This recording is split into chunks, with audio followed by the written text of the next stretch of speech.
l'amic Ramon de Veciana. Anem a parlar d'aquesta notícia que vostè ens portava, per cert. La plataforma Som Catalunya, Somos Espanya ha anunciat la convocatòria d'una manifestació a Barcelona per al proper divendres 6 de desembre, Dia de la Constitució, sota el lema Juntos por un futuro democrático y plural. Caben centralistas, autonomistas, federalistas, confederalistas. Nosotros no vamos a abordar el tema de la estructura de Estado, porque lo que nos motiva es la casa común, la casa que tantos siglos ha costado construir y en la que vive tanta gente. Nos preocupa que esta casa continúe firme y que no sea derruida. La distribución de las habitaciones de esa casa no es competencia nuestra.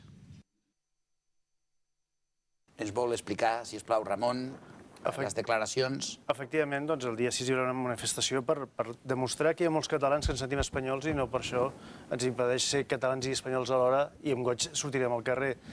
Aquest període últim de 30 anys és el període d'estabilitat política més gran gràcies a aquest text que és la Constitució. I jo crec que hem de celebrar que podem conviure amb totes les dificultats, tots els problemes del dia a dia i de més, però gràcies a un text que és la Constitució que ha nascut del consens de tots els espanyols. I jo crec que els catalans hem de sentir copartícips d'aquesta aventura, de sortir al carrer i dir-li al resto de la ciutadania que som joiosos, catalans i espanyols, i que no tenim cap problema de compartir aquesta doble vessant de catalanitat i espanyolitat.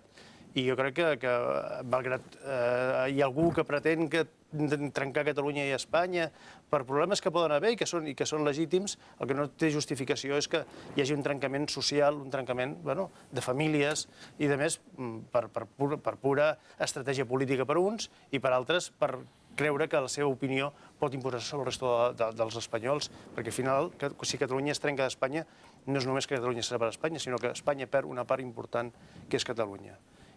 No hi ha democràcia fora de l'estat de dret i el que vol viure, creu que hi ha democràcia fora de l'estat de dret és perquè pretenen fer un tripijoc i treure'n profit d'aquesta situació. És a dir, quan aquesta situació... I ho sabrem llavors el que hi ha. No, amb aquesta situació... Perquè això és la democràcia en estat pur. Amb aquesta situació, amb què se'ns pretén posar un ull a pressió als catalans, amb mitjans de comunicació, amb un president de la Generalitat que es creu que és Gandhi, que l'endemà es creu Luther King, que l'altre es creu que ja només falta dir que és Jesucrist i que se'ns pretén portar cap a un camí de pensament únic a Catalunya, jo crec que és una mala estratègia. Los temas de soberanía nacional, perdona, nos competen a todos. Aquí lo que no puede ser es que una parte de España decida si España se rompe o no. Y así se estableció la Constitución. Y yo comprendo que a él no le guste el texto constitucional porque no favorece sus tesis. Pero vamos a decidir entre todos si es que hay que decidir esto.